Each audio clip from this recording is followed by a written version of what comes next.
very briefly review what peak flow is, or what peak expiratory flow is, and how we calculate ranges for those so that we can look at the performance of a patient.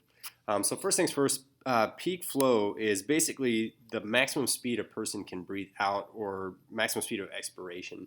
And what we do is we measure this to kind of look at how obstructed the bronchioles are in the lungs. So you can see that I'm looking at the trachea here. Let's see, it's down into the lungs here, and we have two branches here that branch out into our bronchioles. As a person has more and more obstruction there, you're going to find that their peak flow tends to diminish as a result. Okay, and so we can look at this as kind of an easy measure for us to make a determination as to how much a person's bronchioles are obstructed.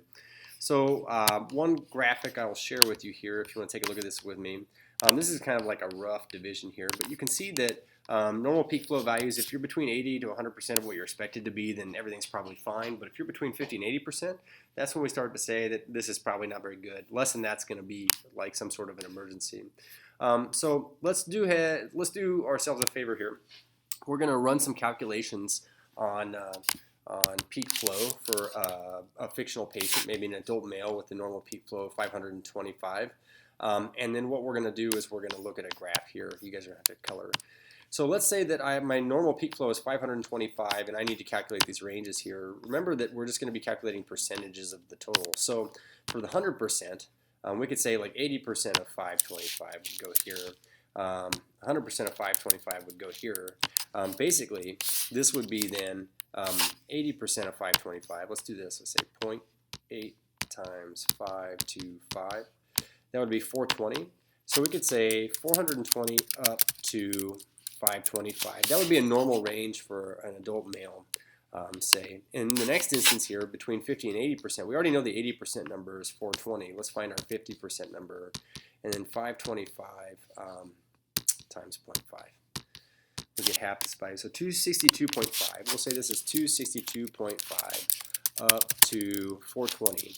And then this bottom category here, then the red zone would be below 50%. So this would be below 262.5.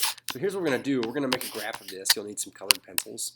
But essentially, you can see that we could graph this over time. Let's say I had a patient that measured on different days here for 2 weeks. In the morning and the afternoon, their peak flow. We could graph this and look at how much they're dipping into these different ranges. So in terms of coloring here, this first category in green, we want 420 up to 525. I can basically just mark this up here, and what I would do is just grab a highlighter. Let's make a box here. And we'd say our top number is 525, so kind of right there. And then 420 would be about right here. We could say that this would be about the green zone right there. And so to make this a little bit clearer to see, we'll call this green. So you'd color this range in green. Next up would be our yellow zone. So we know this is 262.5 up to 420. We'll drop another box on here, and we'll make this one yellow. So we'll say 420 is about right here. And then we said 262.5. That'd be about, here's 275, 262.5 be about in this range right there. So we could color this in. And we know that the red zone then would be anything underneath 50%. So anything underneath this 262.5. Let's throw one more box on here. We'll call it red.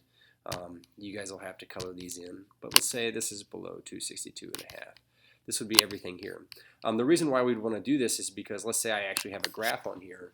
We could see during which days and during which parts of which days people entered into the yellow or the red zone or any type of distress, and then help that to help us to kind of make determinations as to what their bronchial obstruction is.